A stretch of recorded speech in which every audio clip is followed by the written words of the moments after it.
श्री विष्णु भगवान की जय हो। हम आशा करते हैं कि आप सभी भगत लोग बड़ी खुशी से हैं और जो माता बहनें, नौजवान साथी, बुजुर्ग एकादशी का व्रत रखते हैं वो इस कथा को जरूर सुने और कथा अच्छी लगे तो कथा को पूरी सुने। सबसे पहले भगवान विष्णु की प्रतिमा एक पाटे के ऊपर विराजमान करें, एक जल का कलश अपने पास रखें और धूप दीप नैवेद्य ऋतुफल पुष्प आदि से भगवान का पूजन करें। इसके बाद कथा प्रारंभ करें। धर्मराज युधिष्ठिर बोले कि भगवान, आपने माह महीने के कृष्ण पक्ष की षठतला एकादशी का अत्यंत सुंदर वर्णन किया। आप समस्त जगत के सृष्टिकर्ता ब्रह्मा हैं, पालन करने वाले विष्णु हैं और नाश करने वाले भगवान शिव के समान हैं। आपकी जय हो, जय हो, जय हो। अब आप कृपा करके माघ महीने के शुक्ल पक्ष की एकादशी का वर्णन कीजिए। उस एकादशी का क्या नाम है, इस दिन किस देवता की पूजा होती है, ये आप विस्तार पूर्वक हमें सुनाने की कृपा करें। श्री कृष्ण भगवान बोले कि हे राजन, माघ महीने के शुक्ल पक्ष की एकादशी का नाम जया एकादशी है। इस एकादशी के व्रत में मनुष्य ब्रह्म हत्या आदि के पाप से भी छूट जाता है और अंत में उनको स्वर्ग की प्राप्ति होती है। इसके व्रत से मनुष्य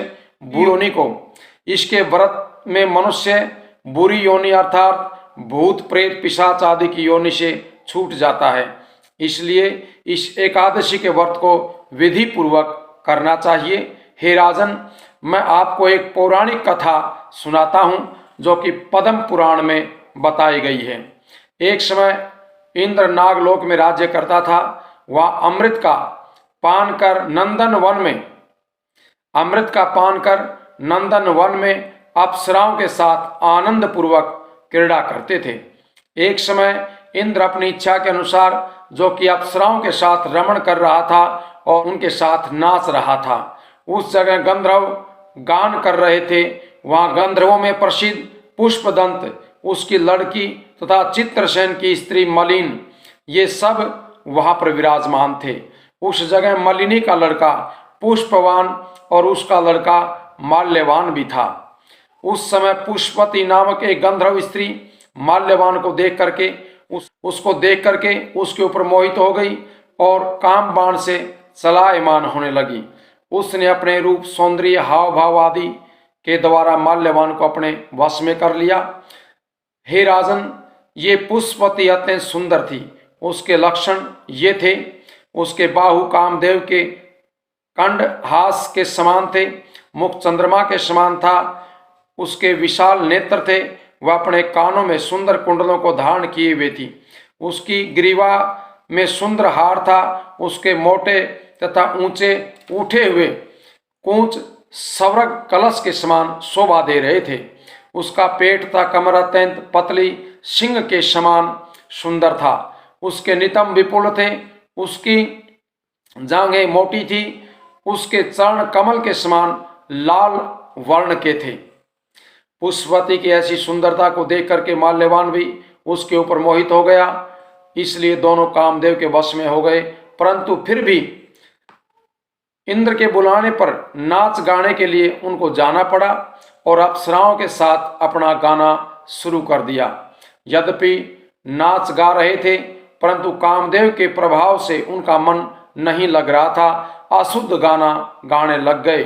इनकी भावभंगिनियों को देख करके इनके प्रेम को इंद्र ने समझ लिया और इसमें अपना अपमान समझ करके उनको श्राप दे दिया कि ये मेरी आज्ञा का उल्लंघन कर रहे हैं। अरे मूर्खों, तुमने मेरा अपमान किया है, तुम लोगों को धिक्कार है, इससे तुम स्त्री पुरुष के रूप में मृत्यु लोक में जाकर के पिशाच का रूप धारण करो और अपने कर्म का फल भोगो। इंद्र का ऐसा शाप सुनकर के वह अत्यंत दुखी हुए और हिमालय पर्वत पर पिशाच बन करके बड़े दुख पूर्वक अपना जीवन व्यतीत करने लग गए। उन्हें गंध, रस, स्पर्श आदि का कुछ भी ज्ञान नहीं था। उस जगह महान दुख मिल रहे थे। रात दिन में उन्हें एक क्षण भी नींद नहीं आती थी। उस स्थान पर अत्यंत सर्दी थी, जिसके कारण उनके रोम खड़े हो गए थे। उनके दांत सर्दी के कारण कटकटा रहे थे। एक दिन पिशाच ने अपनी स्त्री से कहा, न मालूम हमने पिछले जन्म में ऐसे कौन से पाप किए हैं जिससे हमें इतने दुखदायी पिशाच योनि प्राप्त हुई है। इस पिशाच योनि से नरक के दुख सहना उत्तम है। उसी प्रकार अनेक विचारों को करते हुए उन्होंने अपना दिन व्यतीत कर दिया। देवयोग से एक दिन माह महीने के शुक्ल पक्ष की जया नाम की एकादशी आई। उस दिन इन दोनों ने कुछ भी भोजन नहीं किया और न कोई पाप कर्म किया। उस दिन केवल फल फूल खाकर ही उन्होंने ये दिन व्यतीत कर दिया और महान दुख के कारण पीपल के वृक्ष के नीचे बैठ गए। उस समय सूर्य नारायण अस्ताचल को जा रहे थे। वह रात्रि इन दोनों ने एक दूसरे के साथ बड़ी कठिनाई के साथ बिताई। सर्दी के कारण उनको रात्रि में निद्रा भी नहीं आई। दूसरे दिन प्रातःकाल होते ही भगवान के प्रभाव से उनकी पिशाच देह छूट गई और अत्यंत सुंदर अप्सरा और गंधर्व का शरीर धारण करके वो सुंदर वस्त्र आभूषणों को धारण करके नागलोक को प्रस्थान किया। उस समय आकाश में देव तथा गंधर्व उनकी स्तुति तथा पुष्पों की वर्षा कर रहे थे। नागलोक में जाकर के इन दोनों ने देवराज इंद्र को प्रणाम किया। इंद्र को भी इनके प्रथम रूप में देख करके महान आश्चर्य हुआ और इनसे पूछने लगे कि तुमने अपनी पिशाच देह किस प्रकार छुटकारा पाया, ये सब आप हमें बताइए।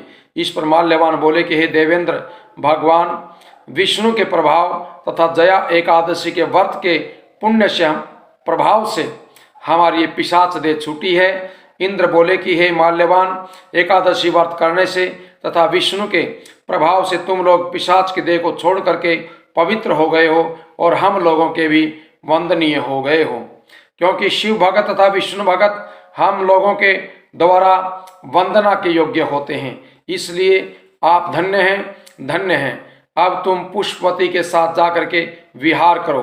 हे युधिष्ठिर, इस जया एकादशी के व्रत करने से समस्त बुरी योनियां छूट जाती हैं। जिस मनुष्य ने इस एकादशी का व्रत किया है उसने मानो सब यज्ञ तप दान आदि किए हैं। जो मनुष्य भक्ति पूर्वक जया एकादशी का व्रत करते हैं वे अवश्य ही सहस्त्र वर्ष तक स्वर्ग में निवास करते हैं।